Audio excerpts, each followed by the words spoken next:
പവിത്ര സീരിയലിൽ ഇനി വരാൻ പോകുന്നൊരു എപ്പിസോഡിലേക്ക് നോക്കാം. മലയ്ക്ക് പോയി ഭയങ്കര സന്തോഷത്തോടെ വരുന്ന വിക്രമാണെങ്കിലോ വേദ പോയതിന് ഭയങ്കരമായിട്ട് കരച്ചിൽ വരുന്നുണ്ട്. തൻ്റെ പ്രാണം നഷ്ടപ്പെട്ട പോലെയാണ് വിക്രം കമലത്തിനെയും ഒക്കെ നോക്കുന്നത്. വിഷമത്തോടെ ഇരിക്കുന്ന വിക്രത്തിൻ്റെ അടുത്തേക്ക് മാഷും കമലയും പോകണം. എന്നിട്ട് തോളത്തിട്ട് അകന്നിരിക്കുമ്പോഴാണ് നമ്മൾ എത്രത്തോളം സ്നേഹിച്ചിരുന്നു എന്നുള്ളത് മനസ്സിലാവുന്നത്. നീ ഇപ്പോൾ അത് അറിയാൻ പോവാണ്. ഇത്രയും കാലം നിൻ്റെ കൂടെ ഉണ്ടായിരുന്ന ആ പെൺകുട്ടി നീ അകറ്റാൻ ശ്രമിച്ചപ്പോഴും അവൾ നിന്നെ വിട്ട് പോയില്ല. നീ തെറ്റുകൾ ചെയ്യുമ്പോഴും നിൻ്റെ കൂടെ തന്നെ അവളുണ്ടായിരുന്നു. നിന്നെ മനസ്സിലാക്കിയിട്ട് തീരെ വ്യക്തമാണെന്ന് ഏറ്റവും കൂടുതൽ ആഗ്രഹിച്ചത് അവൾ തന്നെയായിരുന്നു. ഇപ്പം നീ എല്ലാം ഉപേക്ഷിച്ച് വേദ ആഗ്രഹിച്ചതുപോലെ തന്നെ പുതിയൊരു ജീവിതത്തിലേക്ക് മടങ്ങി വരുമ്പോൾ അതുകൊണ്ട് സന്തോഷിക്കുന്നത് അവളിപ്പോൾ ഇവിടെ ഇല്ല. നിൻ്റെ വിഷമം എനിക്കും കമലയ്ക്കും ഉണ്ട്. നിറ കണ്ണുകളോട് ഇങ്ങനെ നോക്കുന്നുണ്ട് കേട്ടോ മാഷിൻ്റെ വാക്കുകൾ കേട്ടിട്ട് വിക്രത്തിൻ്റെ മനസ്സിങ്ങനെ പിടയുന്നുണ്ട് കേട്ടോ. ഒരു നേരം ഒരു നോക്ക് അവളെ ഒന്ന് കാണാൻ തോന്നുന്നുണ്ട്. വിഷമിക്കേണ്ട, വേദ തിരിച്ച് ഇവിടേക്ക് തന്നെ വരും. എന്നോടുള്ള തെറ്റിദ്ധാരണയ്ക്ക് മാറി ശ്രീനിവാസനുമൊക്കെ ആയിട്ടുള്ള ബന്ധം അവസാനിപ്പിച്ച ഇങ്ങോട്ട് തന്നെ വരും. അന്നേരം മാഷ് പറയുന്നില്ല, എല്ലാം നിൻ്റെ ഇഷ്ടം. വേദിയില്ലാത്ത ഈ വീട് അണഞ്ഞു പോയ നിലവിളക്ക് പോലെയാണ്. ഈ എല്ലാത്തിനുള്ള വിളക്ക് അവളായിരുന്നു. ഭഗവാൻ ഒരു വഴി കാണിച്ചിരുന്നു. നീ പേടിക്കേണ്ട, നിൻ്റെ ജീവിതത്തിലേക്ക് അപ്രതീക്ഷിതമായിട്ട് കടങ്ങുമെന്നാണ് അവൾ. മഹാലക്ഷ്മിയെ പോലെ കാത്തതും അവൾ തന്നെയാണ്. ആ മഹാലക്ഷ്മി തിരിച്ച് ഈ വീട്ടിലേക്ക് തന്നെ വരുതിയിട്ട് വിക്രം പറയുകയാണ്, അവൾക്ക് കുറച്ചുകൂടി സാവകാശം എനിക്ക് തരായിരുന്നു.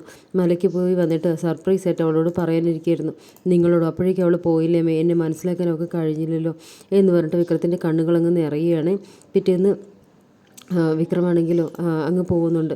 അത് കണ്ടിട്ട് കമലയ്ക്കും മാഷിന് നല്ല വിഷമമുണ്ട്. ഇതുകൊണ്ട് നന്ദിനി ചിരിച്ചുകൊണ്ട് നിൽക്കുകയാണ്. ശ്രീജ അങ്ങനെ വിഷമത്തോടുകൂടി വിക്രത്തിനെ നോക്കുന്നുണ്ട് കേട്ടോ. എന്നിട്ട് മാഷിനോട് പറഞ്ഞു, വേദം പോയത് വിക്രത്തിന് സഹിക്കാൻ പറ്റുന്നില്ല മാഷ്. ഞങ്ങളെപ്പോലെ തന്നെ അവനും ഒരുപാട് വിഷമിക്കുന്നുണ്ട്. വേദ അവന് ഇത്രത്തോളം ജീവനായിരുന്നു. അവൻ്റെ മനസ്സിൽ വേദ കടന്നുകൂടി. അതുകൊണ്ടാണ് അവനെക്കൊണ്ട് ഇങ്ങനെയൊക്കെ മാറ്റിച്ചത്. ശ്രീനിവാസനുമായിട്ടുള്ള ബന്ധം അവനെക്കൊണ്ട് അവസാനിപ്പിക്കാൻ തോന്നിയത് അതുകൊണ്ടാണ്.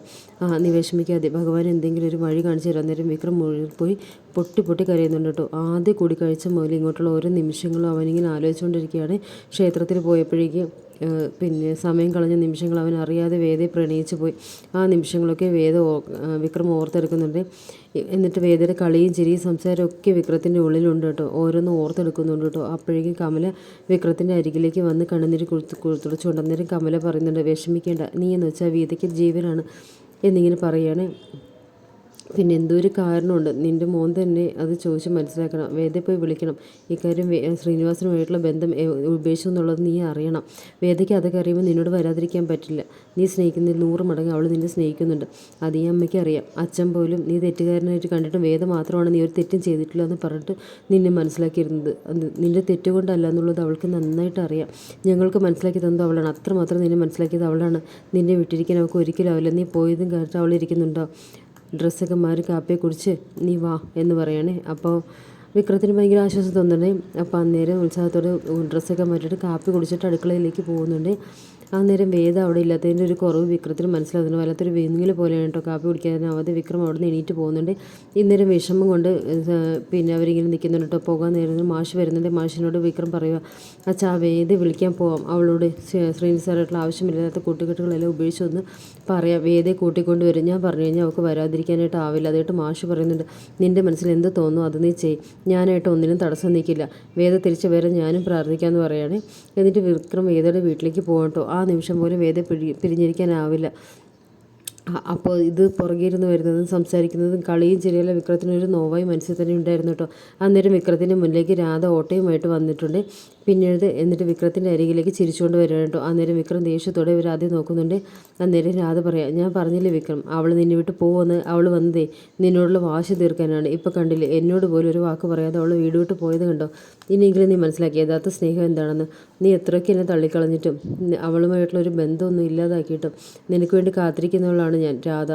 എന്നിട്ടാണ് നീ അവളുടെ പുറകെ പോയത്. അപ്പോൾ എനിക്ക് പോകണം എന്ന് പറയണം. നിന്നോട് എന്നെ സ്നേഹിക്കാൻ ഞാൻ പറഞ്ഞിട്ടൊന്നുമില്ല. എൻ്റെ ഭാര്യയാണ് വേദ. എൻ്റെ ജീവിതാവസാനം വരെ അങ്ങനെ തന്നെ ആയിരിക്കും. അവളുടെ കഴുത്തിൽ താലി കെട്ടിയ ആളാണ് അവൾ. എൻ്റെ പെണ്ണായിരിക്കും. ഈ ജീവിതത്തിലൊരു പെണ്ണുണ്ടെങ്കിൽ അത് വേദയായിരിക്കും. വേദ മാത്രമായിരിക്കും. നിനക്കെന്നല്ല ഒരു പെണ്ണിനും എൻ്റെ മനസ്സിൽ സ്ഥാനമില്ല. എൻ്റെ മനസ്സിലെ ഹൃദയത്തിൽ ഒരു പെണ്ണിന് ഞാൻ സ്ഥാനം കൊടുത്തിട്ടുള്ളൂ, അത് വേദയ്ക്കാണ്. ആ വേദ പോയതുകൊണ്ട് നീ എനിക്ക് വേണ്ടി കാത്തിരിക്കുകയൊന്നും വേണ്ട. നീ അവളെ എത്രത്തോളം അകന്നാലും ഞാൻ അവൾക്ക് വേണ്ടി കാത്തിരിക്കും. എൻ്റെ അരികിലേക്ക് അവൾ വരിക തന്നെ ചെയ്യും. നീ എന്നെ സ്നേഹിക്കുന്നതിൽ 100 മടങ്ങ് ഞാൻ എൻ്റെ വേദയെ സ്നേഹിക്കുന്നുണ്ട്. ഇനി നിനക്ക് എന്തെങ്കിലും അറിയണോ? വണ്ടിയെടുത്ത് മാറ്റിടി എന്ന് പറയുകയാണ്. പെട്ടെന്ന് രാധയാണെങ്കിലോ പകച്ച് നിൽക്കുക കേട്ടോ. ഇത്രയൊക്കെ ആയിട്ട് അവൻ എത്രമാത്രം അവളെ സ്നേഹിക്കുന്നു എന്നുള്ളത് രാധ മനസ്സിലാക്കുക കേട്ടോ. അപ്പോൾ വേദയാണെങ്കിലോ പിന്നെ വിക്രം എന്നിട്ട് അവിടെ നിന്ന് പോകുന്നില്ല. അന്നേരം വിക്രം പോകുന്ന നോക്കി ദേഷ്യത്തോട് നിൽക്കുകയാണ്. അപ്പോൾ എന്ത് മന്ത്രപ്പൊടി കൊടുത്തിട്ടാണ് അവൾ വിക്രത്തിൻ്റെ മനസ്സിങ്ങനെ മാറ്റിയെടുത്തതെന്ന് ആർക്കറിയാം. കണ്ണുകളുടെ രാജ എൻ്റെ സ്നേഹത്തിന് ഒരു വിലയുമില്ല. അന്നേരം നന്ദിനി രാധയുടെ ഫോണിലേക്ക് വിളിക്കുന്നുണ്ട് കേട്ടോ. എന്നിട്ട് ചോദിക്കുന്നുണ്ട്. അപ്പോൾ നന്ദിനി പറയുന്നുണ്ട്, നീ വിക്രത്തിനെ കണ്ടിരുന്നോ? അപ്പോൾ രാധ പറയുകയാണ്, ആ കണ്ടു, അവനോട് സംസാരിച്ചു. എൻ്റെ നെഞ്ചിലോട്ട് 1000 കുത്തി ഇറക്കുന്ന വാക്കുകളാണ് അവൻ എന്നോട് പറഞ്ഞത്. ഒരു പ്രതീക്ഷ ഉണ്ടായിരുന്നു എന്തെങ്കിലും വിക്രത്തിന് എനിക്ക് കിട്ടുമെന്ന്. പക്ഷേ ഇതൊരിക്കലും നടക്കില്ല എന്ന് എനിക്ക് മനസ്സിലാക്കി. അവൻ്റെ മനസ്സിൽ വേദമില്ലാതെ ഒരു പെണ്ണുമില്ല. നീ അത് മാറണമെന്നുണ്ടെങ്കിൽ ഈശ്വരൻ തന്നെ വിചാരിക്കണം. നിന്നെ കൊണ്ടോ ആരെ കൊണ്ടോ ഒന്നും പറ്റില്ല. നന്ദിനിയായിട്ടും ഞാനും കരുതുമ്പോഴല്ല അവരുടെ ബന്ധം എന്ന് പറയുമ്പോൾ അപ്പം തന്നെ വിക്രത്തെ കാണാൻ ഞാൻ തീരുമാനിച്ചത്. പക്ഷേ വേണ്ടായിരുന്നു എനിക്കിപ്പോൾ തോന്നുന്നു. ഇത്രയും പറഞ്ഞിട്ട് രാധ ദേഷ്യത്തോടെ ഫോൺ കട്ട് ചെയ്യുന്നുണ്ട്. എന്നിട്ട് രാധ പിന്നെ പോവാണ് കേട്ടോ. കാപ്പി പോലും കുടിക്കാതെ വിക്രത്തെക്കുറിച്ച് മാത്രം ഇരിക്കുകയാണ് വേദ. ശങ്കരൻ അപ്പോൾ അവിടേക്ക്, എന്താ മോളെ, എന്താ നിനക്ക് പറ്റിയത്, എന്ത് കുഴപ്പമാണ്, നീ തിരികെ വരുന്നത് എന്തിനാണെന്ന് ഞാൻ ചോദിക്കുന്നില്ല. പക്ഷേ നിൻ്റെ പെരുമാറ്റവും ആഹാരം പോലും കഴിക്കാത്ത ഇരിപ്പം കാണുമ്പോഴേ ചോദിക്കാതിരിക്കാനും പറ്റുന്നില്ല. എന്താ പറ്റിയത്, എന്തുകൊണ്ടാണ് ഇങ്ങനെയൊക്കെ ചെയ്യുന്നത്, ഈ അച്ഛനോട് പറയുമെന്ന് പറയണേ. വിക്രം നീ തമ്മിൽ എന്താ പ്രശ്നം എന്നുള്ളത് എനിക്കറിയില്ല. ഞാൻ നിൻ്റെ അച്ഛനാണ്, ചോദിക്കാനുള്ള അവകാശം അധികാരം എനിക്കുണ്ട്. അതുകൊണ്ട് തന്നെ ഇത്രമാത്രം വിഷമിക്കാൻ എന്താ പറ്റിയെന്നുള്ളത് നീ എന്നോട് പറയണം. വേദയുടെ കണ്ണ് നിറയുന്നുണ്ട്. എന്നിട്ട് തോളിലേക്ക് ചായ ഉണ്ട്. അതിൻ്റെ കൈകൊണ്ട് ശങ്കരൻ വേദയെ ആശ്വസിപ്പിക്കുന്നുണ്ട്. എന്നിട്ട് വേദ ആ മുഖത്ത് നോക്കിയിട്ട് പറയും, എന്തിനാ വെച്ചാൽ എനിക്ക് ഇങ്ങനെ ഒരു അഗ്നി പരീക്ഷ എന്ത് തെറ്റോ ഞാൻ ചെയ്തത്, ഇത്ര കാലം ഞാൻ ചെയ്തതെല്ലാം തെറ്റായിരുന്നു എന്ന് തന്നെയാണ്, ശരിയായിരുന്നു എന്നാണ് എൻ്റെ വിശ്വാസം. ആ വിശ്വാസത്തിൻ്റെ പുറത്താണ് ഭഗവാനോട് ഞാൻ എന്തെങ്കിലും ഭഗവാൻ ഇത് കേൾക്കുമെന്ന് ഞാൻ വിചാരിക്കുന്നുണ്ട്. പതിയെ അദ്ദേഹത്തെ മാറ്റി എന്നോടൊന്നും ചോദിക്കാതെ എനിക്കൊന്നും വേണ്ട, ഞാൻ കുറച്ച് കഴിഞ്ഞ് അച്ഛൻ കോടതിയിലിട്ട് പൊക്കോളൂ എന്ന് പറഞ്ഞ് ഇന്നേരം സുധാകരൻ പറയുന്നുണ്ട്. മോൾ വിഷമിക്കേണ്ട, ഈ അച്ഛൻ മോളുടെ കൂടെ തന്നെയുണ്ട്. ഇത്രയും പറഞ്ഞിട്ട് ശങ്കർ അവിടെ നിന്നങ്ങ് പോവുകയാണ്. എന്നിട്ട് വേദയാണെങ്കിൽ പൊട്ടി കരയാണ് കേട്ടോ. എൻ്റെ ഉള്ളിൽ സങ്കടം ആരോടും തുറന്നു പറയാൻ പറ്റാത്തൊരവസ്ഥയാണ്. ആ വേദ കുറയ്ക്കുന്നുണ്ട്. അപ്പോൾ അന്നേരം ശ്രീകാന്ത് സന്തോഷത്തോടെ വേദയുടെ അരികിലേക്ക് വരികയാണ്. വേദ ദേഷ്യത്തോടെ ശ്രീകാന്തിനെ നോക്കുകയാണ്. അന്നേരം ശ്രീകാന്ത് പറയുകയാണ്, ഞാൻ നീയും കൂടുതൽ സംസാരിച്ചാലേ അവർക്കത് സംശയമാവാതിരിക്കാനാ ഞാൻ നിന്നോട് കൂടുതൽ സംസാരിക്കാതിരിക്കുന്നത്. അമ്മയും ഞാനും മാത്രമേ ഉള്ളൂ ഇവിടെ, എല്ലാവരും താഴെയാണ്. ഞാൻ നിൻ്റെ അടുത്തേക്ക് വന്നത് അതുകൊണ്ട്. അപ്പോൾ വേദ പറയുകയാണ്, നീ എന്താണ് നിങ്ങൾക്ക് വേണ്ടത്, എൻ്റെ ജീവനാണോ, എന്നാൽ അതും കൂടെ എടുത്തോ. പക്ഷേ ശരീരം ഉണ്ടെന്നേ ഉള്ളൂ. പക്ഷേ എൻ്റെ മനസ്സ് ഇപ്പോഴും വിക്രത്തിൻ്റെ വീട്ടാണ്. ആ മനസ്സ് വിക്രത്തിനോട് നിങ്ങൾ എന്തൊക്കെ എന്നെ അകറ്റിയാലും ശരി, നിങ്ങൾ ആഗ്രഹിക്കുന്ന പോലും നടക്കാൻ പോകുന്നില്ല. എന്നെങ്കിലും ഞാനും വിക്രം ഒന്നിക്കും എന്ന് പറഞ്ഞിട്ട് പറയുകയാണ്. ഈ വിക്രത്തെ ഒന്നാക്കിയ ദൈവം നമ്മളെ തമ്മിൽ കൂട്ടിയിണക്കുക തന്നെ ചെയ്യും.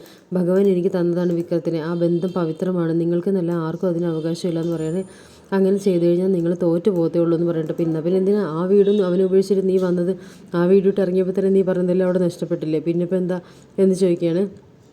അത് പറയാനുള്ള യോഗ്യത നിനക്കില്ലടി എന്ന് പറഞ്ഞിട്ട് പറയട്ടോ. അതൊക്കെ നിൻ്റെ ആഗ്രഹം, നിൻ്റെ സ്വപ്നം, അങ്ങനെ കരുതിയാൽ മതി നീ എന്ന് പറയണേ. ഇനി ഞാൻ പറയുന്ന പോലെ നീ ചെയ്തേ പറ്റുള്ളൂ, അനുസരിക്കണേ. അല്ലെങ്കിൽ ഇനി അവർ തട്ടിക്കൊണ്ടുപോയി പലതും ചെയ്യാം. വിക്രത്തിന് തന്നെയാണ് അതിൻ്റെ ദോഷം. അവൻ ജീവനോടെ ഇരിക്കണമെങ്കിൽ പിന്നെ ഇതനുസരിച്ചേ പറ്റുള്ളൂ. എന്നെ കൊല്ലാൻ പോലും മടിക്കില്ല. ഞാൻ പലതവണ അവനെ കൊല്ലാൻ ശ്രമിച്ചാണ്, അപ്പോഴെല്ലാം അവൻ രക്ഷപ്പെട്ടു. അപ്പോൾ വേദ ശ്രീകാന്തിനെ നോക്കുന്നുണ്ട്. എന്നിട്ട് പറയുകയാണ്, ഇറങ്ങിപ്പോ ഇവിടുന്ന്.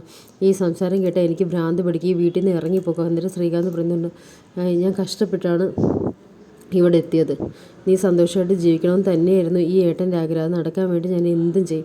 മോളെ, ഞാൻ പറയുന്നത് പോലെ, വിക്രം പറയുന്ന പോലെ അനുസരിച്ച് ഞാൻ കുറച്ച് കാലം എല്ലാം മറന്ന് പഴയ ജീവിതത്തിലോട്ട് തിരിച്ചു പോയി. എന്നിട്ട് ഞാൻ എല്ലാം വിശദമായിട്ട് പറയാം. എന്തായാലും നീ റെസ്റ്റ് എടുക്കുക, ആഹാരം കഴിക്കാതെ അസുഖം വരുത്തി വെക്കരുത്, എന്നുള്ള ദേഷ്യം ആഹാരത്തോട് തീർക്കരുത്, സമയത്ത് ആഹാരം കഴിക്കണം. ഇത്രയും പറഞ്ഞിട്ട് ശ്രീകാന്ത് അവിടെ നിന്ന് പോവുകയാണ്. എന്നിട്ട് വിക്രത്തിനെ തന്നിൽ നിന്ന് അകറ്റിയ പിന്നെ പോലെ ഇങ്ങനെ നോക്കുന്ന ദേഷ്യവും വൈരാഗ്യവും ഒക്കെ അവനോട് കാണിക്കുന്നുണ്ട്. അങ്ങനെ പത്മ നിർബന്ധിച്ച് വേദയെ വിളിക്കും. അപ്പോൾ വേദയോട് പത്മ പറയും, മോൾ കഴിക്കുന്നതിൽ ഒന്നും കഴിച്ചില്ല, അമ്മ പോയി കുളിച്ചിട്ട് വരും. ഇത്രയും പറഞ്ഞിട്ട് അവൾ അവിടെ നിന്ന് പോവുകയാണ്. അന്നേരം ഒരു തുള്ളി പോലും കുടിക്കാനാവാതെ വേദ ഇങ്ങനെ വിക്രത്തിൻ്റെ ഓർമ്മയിൽ ഇരിക്കുകയാണ് കേട്ടോ. വിക്രമത്തെ സന്തോഷ നിമിഷങ്ങളും ഒക്കെ ഇങ്ങനെ ആഗ്രഹിച്ച് നോക്കിയിരിക്കുകയാണ്. അവസാനം അവൻ മലയ്ക്ക് പോയ ദിവസം അദ്ദേഹത്തോടുള്ള സ്നേഹത്തോടുള്ള പെരുമാറ്റം, എന്നെ പുറകെ നടന്ന് എൻ്റെ പിണക്കം മാറ്റിയതും ഇതൊക്കെ ഇങ്ങനെ അവൾ ഓർക്കുന്നുണ്ട് കേട്ടോ. ആ മുഖമൊന്ന് കാണിക്കാൻ കൊതിക്കുകയാണ്, കണ്ണൊക്കെ നിറഞ്ഞ് ഒഴുകുന്നുണ്ട്. അപ്പോഴേക്കും വിക്രത്തിൻ്റെ ബൈക്കിൻ്റെ ശബ്ദം കേൾക്കുകയാണ്. പെട്ടെന്ന് അങ്ങോട്ടേക്ക് ശ്രദ്ധിക്കുന്നുണ്ട്. വേദയെന്ന് സൗണ്ടും കേൾക്കുന്നുണ്ട്. പെട്ടെന്ന് സൗണ്ട് കേട്ടിട്ട് അവളങ്ങ് 1000 സന്തോഷം വന്ന പോലെ നിൽക്കാനുണ്ട്. എന്നിട്ട് അവൾ കണ്ണൊക്കെ തുടച്ചിട്ട് വേഗം അങ്ങോട്ടേക്ക് ചെല്ലണം. അപ്പോഴേക്കും ആലോചിക്കുകയാണ്, വിക്രത്തെ ആട്ടി അകറ്റണമെന്ന്. ഇങ്ങനെ അവഗണന കാണിച്ചില്ല എന്നുണ്ടെങ്കിൽ വിക്രം തന്നെ വിട്ട് പോകുള്ളൂ എന്നുള്ളത് അവൾക്ക് തോന്നുന്നുണ്ട്. എന്നിട്ട് അവൾ സങ്കടത്തോടുകൂടി ദേഷ്യം പ്രകടിപ്പിച്ചുകൊണ്ട് വിക്രം തന്നെ മറക്കാനായി ദേഷ്യഭാവത്തോടുകൂടി കഥക് തുറക്കുന്നുണ്ട്. അന്നേരം വിക്രമാണെങ്കിലോ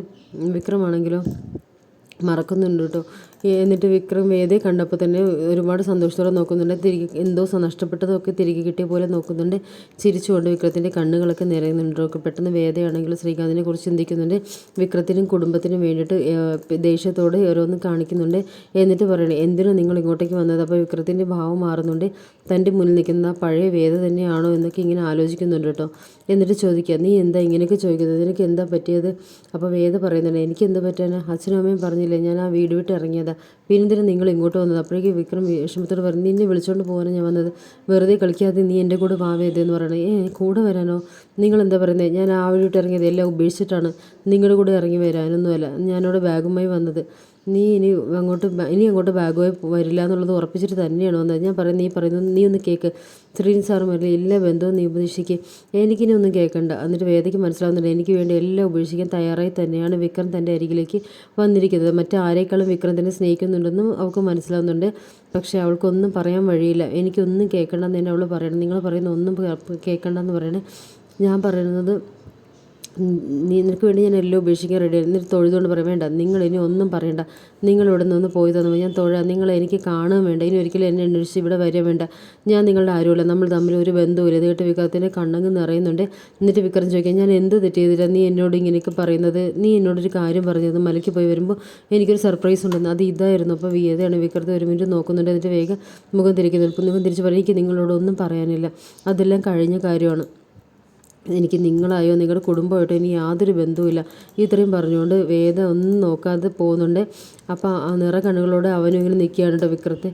എന്നിട്ട് വിക്രം നെഞ്ച് പൊട്ടി നിൽക്കുകയാണ് കേട്ടോ. എൻ്റെ എല്ലാമായ വേദയെ തനിക്ക് നഷ്ടപ്പെട്ടു പോയെന്ന് വേദനയോട് അവളിങ്ങനെ ഓർക്കുകയാണ്. എന്നിട്ട് കഥയിൽ ചാരി എന്ന് വേദ ഇങ്ങനെ കരയുകയാണ് കേട്ടോ. അവനൊരിക്കലും കേൾക്കാൻ കൊതിച്ച വാക്കുകളല്ല ഇത്. പക്ഷേ വേദയുടെ മനസ്സിലതൊരു മുറിവായിട്ട് മാറുന്നുണ്ട് കേട്ടോ. കണ്ണീര് തുടച്ചുകൊണ്ട് കഥകിലേക്ക് നോക്കുകൊണ്ട് വിക്രം അങ്ങ് പോകുന്നുണ്ട്. വിക്രം പോകുന്ന കണ്ടിട്ട് കഥക് തുറന്ന് നോക്കുകയാണ് നമ്മുടെ വേദ. മുകളിലോട്ട് ഇതൊക്കെ ഓടിപ്പോകുന്നുണ്ട് വേദ. എന്നിട്ട് മുറിയിൽ കിടന്ന് പൊട്ടി പൊട്ടി കരയുന്നുണ്ട് കേട്ടോ. വീട്ടിലേക്ക് പോവുകയാണ് വിഷമത്തോടുകൂടി. എന്നിട്ട് നമ്മൾ വെയിറ്റ് ചെയ്ത പോലെ എന്നിട്ട് തിരിച്ചു വരുന്നുണ്ട് കേട്ടോ. വിഷമത്തോടെ ഇരിക്കുന്ന കണ്ടിട്ട് വിക്രത്തിൻ്റെ അരികിലേക്ക് പോയിരിക്കുകയാണ്. വേദയെ കാണാൻ പോയിരുന്നോ? അപ്പോൾ വിക്രം പറയണം, പോയി അമ്മേ, ഞാൻ അവളെ വിളിച്ചു, പക്ഷെ അവൾ വന്നില്ല. ഞാൻ കണ്ട വേദയല്ല അവൾ. നമ്മളാരുമില്ല, അച്ഛനും അമ്മയും ആരുമില്ല അവളുടെ മുമ്പിൽ. ഇനി അവളുടെ അടുത്ത് പോരുന്നതാണ് അവൾ പറഞ്ഞിരിക്കുന്നത്. കമലത്തിൻ്റെ കണ്ണൊക്കെ നിറയാണ്. അവൻ്റെ വിഷമവും ഒക്കെ അവൾക്ക് കമലയ്ക്ക് മനസ്സിലാവുന്നുണ്ട് കേട്ടോ. എന്നിട്ട് ഒരു നിമിഷം വിക്രത്തിൻ്റെ നിയന്ത്രണം വിട്ടു പോകുന്നുണ്ട്. എന്നിട്ട് വിക്രം പറയാണ്, എന്താ അമ്മ അവളെന്നെ മനസ്സിലാക്കാതെ? ഞാൻ അവളോട് കാണിച്ചതിന് പ്രതികാരമാണ് അവൾ ചെയ്യുന്നത്. എൻ്റെ ജീവിതത്തിൽ നിന്ന് ഒഴിഞ്ഞു പോകാൻ പറഞ്ഞപ്പോഴൊന്നും അവൾ പോയിട്ടുണ്ടായിരുന്നില്ല. എന്നിട്ടിപ്പോൾ അവൾ എൻ്റെ മനസ്സിൽ കയറിക്കൂടിയപ്പോഴേക്കും ഇതിനായിരുന്നു അമ്മയെ വന്നത്, എന്നെ മാറ്റിയെടുത്തത്. അന്നേരം കമല കരഞ്ഞുകൊണ്ട് പറയാം, മോൻ വിഷമിക്കേണ്ട, എന്തെങ്കിലും ഒരു കാര്യം ഉണ്ടാവും. നിങ്ങളെ തമ്മിൽ പിരിക്കാൻ ഒരു ശക്തിക്കും ആവില്ല. നിങ്ങളെ തമ്മിൽ ഒന്നാക്കിയതേ ദൈവമാണ്. അതുകൊണ്ട് നിങ്ങൾ തമ്മിൽ ഇനി പിരിക്കാൻ ആർക്കും ആവില്ല. മുറിയിലേക്ക് വന്ന വിക്രം വേദയെക്കുറിച്ച് ആലോചിച്ച് ഇങ്ങനെ കരഞ്ഞിരിക്കുകയാണ്. ഒറ്റപ്പെട്ട പോലെ ഇരിക്കുന്നുണ്ട് കേട്ടോ. ഇത്രമാത്രം ഞാൻ വേദയെ സ്നേഹിച്ചിരുന്നു എന്നുള്ളത് വിക്രം മനസ്സിലാക്കുന്നുണ്ട് കേട്ടോ. എന്നിട്ട് എൻ്റെ കൂടെ ഉണ്ടായിരുന്നത് എൻ്റെ പെണ്ണായിരുന്നു എന്നുള്ളത് വിക്രം മനസ്സിലാക്കുകയാണ്. ടേബിളിലിരുന്ന പ്ലാസ്റ്റിക് മുല്ലപ്പൂവൊക്കെ വിക്രം എടുക്കുന്നുണ്ട്. എന്നിട്ട് വിക്രം ഇങ്ങനെ ഇരിക്കട്ടെ. ക്ഷേത്ര നടയിൽ വെച്ച് അവൾ തലയിൽ ചൂടിയ ആ പൂവൊക്കെ ഓർക്കുകയാണ്. വേദയെ താൻ സ്നേഹിക്കുക മാത്രമല്ലായിരുന്നു, പ്രണയിക്കുകയും കൂടിയായിരുന്നു എന്നുള്ളത് അവന് മനസ്സിലാവുകയാണ്. അവനിങ്ങനെ തീ പോലെ പൊള്ളുകയാണ് അവൻ്റെ മനസ്സ്. അവളറിയാതെ അവളെ സ്നേഹിക്കായിരുന്നു. ഈ സത്യം അവൻ തിരിച്ചറിയാൻ കേട്ടോ. വേദയില്ലാതെ ഒരു നിമിഷം പോലും എനിക്ക് ജീവിക്കാൻ പറ്റില്ല എന്നുള്ളത് അവന് മനസ്സിലാവുന്നുണ്ട്. എങ്ങനെയെങ്കിലും വേദയെ സ്വന്തമാക്കണമെന്നും അവനിങ്ങനെ പറഞ്ഞുകൊണ്ടിരിക്കട്ടെ. ഇതിനുവേണ്ടി താൻ എന്തും ചെയ്യുമെന്ന് വിചാരിക്കുകയാണ്. ഈ സമയം വേദയും വിക്രത്തെക്കുറിച്ച് ചിന്തിക്കുന്നുണ്ട്. ഒറ്റപ്പെട്ട പോയ പോലെ ഇങ്ങനെ ഇരിക്കുകയാണ് കേട്ടോ അവൾ. വിക്രത്തിനെ തന്നെ ഭഗവാൻ ഒന്നിപ്പിക്കണമെന്ന് വേദ മനസ്സൊരുക്കി പ്രാർത്ഥിക്കുന്നുണ്ട് കേട്ടോ. എന്നിട്ട് വേദത്തെ താൻ എത്രമാത്രം സ്നേഹിക്കുന്നുണ്ടെന്നുള്ളത് മനസ്സിലാക്കുകയാണ്. വിക്രത്തിൻ്റെ കൂടെ ഇരുന്നപ്പോൾ എനിക്ക് സ്വർഗമായിരുന്നു എന്ന് ഇപ്പം നരകമായിട്ട് അവന് തോന്നുന്നുണ്ട്. എങ്ങനെയെങ്കിലും രക്ഷപ്പെട്ട് അവൻ്റെ അരികിൽ എത്താനായിട്ട് അവൾ കൊതിക്കുന്നുണ്ട് കേട്ടോ. രണ്ടുപേരും ഒരുപോലെ ശ്രമിക്കുന്നുമുണ്ട് കേട്ടോ അതിനായിട്ട്. അപ്പോൾ ഇത്രയും കാണിച്ചുകൊണ്ടാണ് ഈ എപ്പിസോഡോടെ നിൽക്കുന്നത്. റിവ്യൂ ഇഷ്ടമായി കഴിഞ്ഞാൽ ചാനൽ സബ്സ്ക്രൈബ് ചെയ്യാനും ലൈക്ക് ചെയ്യാനും ഷെയർ ചെയ്യാനും മറക്കരുത്.